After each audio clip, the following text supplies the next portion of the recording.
Olá, meu nome é Lilian Larini, eu sou estudante do curso de odontologia do Centro Universitário Unicesumar de Maringá e vou apresentar o trabalho sobre as manifestações clínicas do lúpus eritematoso sistêmico na cavidade oral, sob orientação da professora Carolina Danieleto Zano. O lúpus é uma doença autoimune crônica multifatorial que acontece quando o sistema imune se torna incapaz de distinguir entre as próprias células do corpo e antígenos, produzindo assim anticorpos contra os próprios componentes celulares. Essa produção de anticorpos irá gerar complexos imunes que causarão inflamações no corpo do indivíduo. O lúpus pode afetar a mucosa tanto na sua forma cutânea como também na sua forma sistêmica, não somente a mucosa oral, como também as outras mucosas do corpo. É uma doença de etiologia desconhecida, mas que fatores genéticos, endócrinos, infecciosos e ambientais podem influenciar no seu surgimento. Ele apresenta uma prevalência de 12,50 portadores a cada 100 mil pessoas. No entanto, ocorre com uma frequência 10 vezes maior em pessoas do sexo feminino. Atinge diversos sistemas, como o sistema renal, o sistema circulatório e a organização do sistema nervoso central. Problemas hematológicos são comumente identificados em pacientes lúpicos como a anemia, por isso eles necessitam de uma atenção especial no atendimento odontológico. Manifestações orais.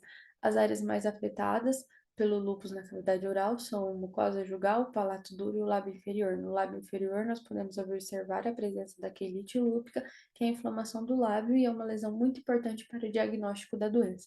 A lesão clássica do lúpus na cavidade oral é a discoide oral, que é uma zona eritematosa malar com ulcerações e estrias brancas. Ela pode ser facilmente confundida com as lesões do líquen plano. No entanto, a lesão do lúpus se apresenta de forma assimétrica, mas para um diagnóstico correto é necessário fazer uma análise histológica. Pacientes lúpicos apresentam placas ceratóticas e placas em favo de mel, ulcerações e também petequias. É muito comum observar nesses pacientes infecções secundárias, como a candidíase e a herpes zoster. Precisamos nos atentar as manifestações da candidíase na cavidade oral, pois elas podem ter um potencial em se tornar carcinoma. Pacientes lúpicos apresentam também impacto nas articulações, causando artrite e artralgia. Essas, esse impacto pode ocorrer também na articulação temporomandibular, que é a ATM. A ATM pode ser relacionada com o avanço da doença, já que os impactos na ATM ocorrem nos primeiros anos da doença, e esses pacientes podem apresentar diminuição da abertura de boca e também crepitação. As glândulas salivares também são afetadas pelos portadores de lúpus. Elas podem sofrer influência da síndrome secundária de Sjögren, que causa hipossalivação, hipohidrólise generalizada e xerostomia. Esses fatores podem influenciar no aumento da incidência de cárie, de erosão dentária e de fissuras linguais. Quando se trata de periodontia, os pacientes lúpicos apresentam uma maior predisposição no desenvolvimento da doença. No entanto, a doença em si não é capaz de gerar a doença periodontal. Atendimentos.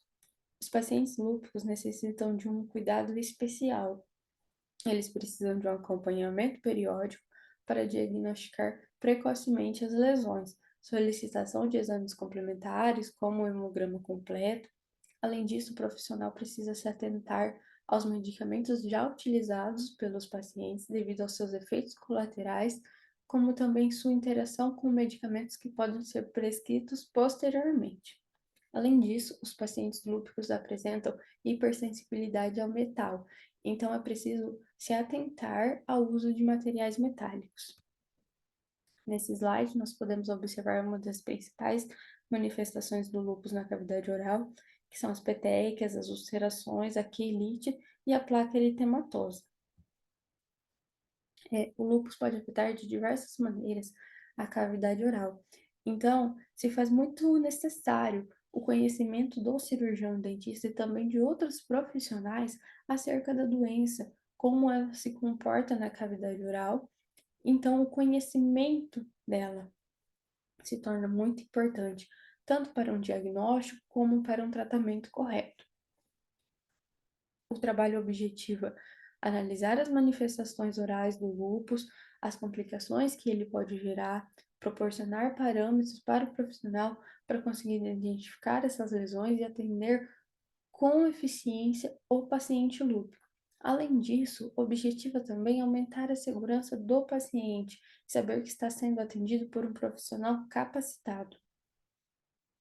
Para confeccionar o trabalho, foi realizada uma revisão de literatura em base de dados seguras, que são o Google Acadêmico e o PubMed, selecionando artigos publicados nos últimos 12 anos em língua portuguesa e também em língua inglesa. Espera-se com esse trabalho proporcionar aos profissionais maior capacidade no atendimento, no diagnóstico e no tratamento desses pacientes, saber lidar com a situação, saber o que fazer e como agir diante do paciente lúpico, como proporcionar a esse paciente o melhor atendimento possível. Aqui estão as referências utilizadas no trabalho, todas elas estão aqui em ordem alfabética, e assim encerro a minha apresentação. Muito obrigada pela atenção e até uma próxima.